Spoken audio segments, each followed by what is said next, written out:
Marcus Ambrose made the bold switch to NASCAR after winning 2 V8 titles. Plenty of us thought he was biting off more than he could chew, but the Aussie continues to wow them in the US while edging closer to his goal of racing every weekend alongside names like Earnhardt, Stewart, Gordon and Bush. He's found a window in his hectic schedule to join us on RPM. Marcus, thank you. Last weekend was a tough one. Unfortunately, you didn't make the show for your Sprint Cup Oval debut. Tell us what happened and have you put that behind you? Well, there's not much you can do. I mean, we qualified dead last.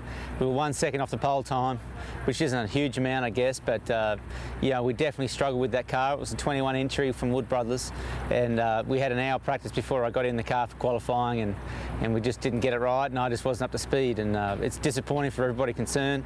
It was sure a hero to zero story from the week before at Infineon, but you know, you take your lumps as they come, and we had a good nationwide series race, and everything's still going well. It's just a bit of a bump in the road, that's all. You said you've only had minimal miles in the car of tomorrow. Just give us an idea how different it is.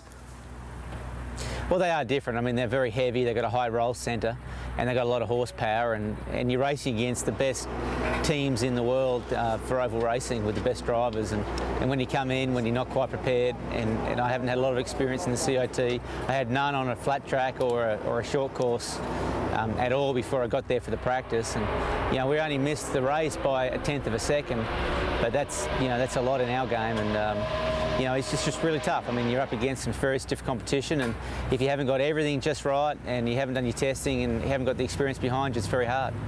There was a terrific response here in Australia to your drive at Sonoma in California, where you ran as high as second. What's the reaction been like there? Oh, it's been okay. I mean, obviously we didn't close the deal, so you know the fanfare wasn't up there like it probably would be at home, just because I'm just another one of the 43 drivers out there fighting for a bit of TV time.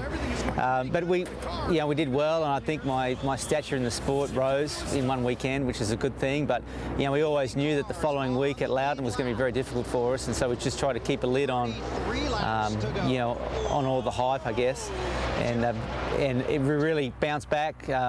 You know, from that with a bad low. So, you know, we knew that the race at Sonoma was great for us, but it wasn't the complete answer. And I've got plenty of work to do, and I've got plenty of work to do to try and find a solid ride at the Cup level with the expertise and skills that I need to help me get to the next level. And hopefully we'll do that over time, and I'll get my shot at a full-time Cup ride. Your immediate focus is the next race, and you hinted at it there a second ago, but what about beyond 08, Marcus? Yeah, it's a good question. Right now, I don't know. I've got some great sponsors over here in the US which are supporting me, and will continue to support me in 2009. What series, what car, what make is all up in the air right now. What team is up in the air as well. So we just have to really let it all play out here. I've got a great team owner in Tad and Jody Kashekta on the Nationwide Series team, and they want to progress to Cup racing if they can. They don't know how they're going to do that. I want to try and progress to Cup if I can. I don't know how I'm going to do that. So, you know, between us, we're going to put our heads together and hopefully come up with a good plan. But right now, I've got Cup races to finish this year off, another 10 to go, and we'll just see how it all plays out. Although the Wood Brothers have a long history in NASCAR, do you feel like you have the right crew and car for this mission? You're up against teams with hundreds of millions of dollars of budget. I mean, a Roush racing entity, you know, they run 5 teams at about $20 million a car. You know, they've got a lot of resources and engineering to tap into.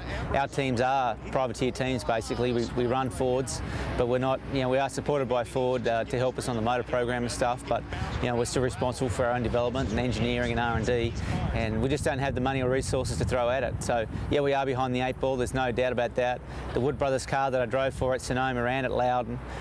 You know, he's out of owner points. They're 43rd in owner points. They're not guaranteed any week to race, so they've got to pre-qualify, and they're hurting. They know that. You know, they've had 3 different drivers in their cars this year, and they're trying to work out a way to get back to some competitive form. So, you know, I've got chances at the Cup level. Are they a winning ride? No. But are they at the top level? Yes. And you know, I've just got to make the most of my chances, and you know, if my car's good enough for 20th, then I'll run there and be happy with it. If it's 30th, I'll be happy to run there, and if I get a chance to win, I'll try and run it up there too. So you got to really, you know, look at the big picture here, And not every day is going to be a winning day for me over here with the teams I'm with, but I'm growing, I'm learning and improving, and you know, building my resume to hopefully one day get a shot at one of those big teams.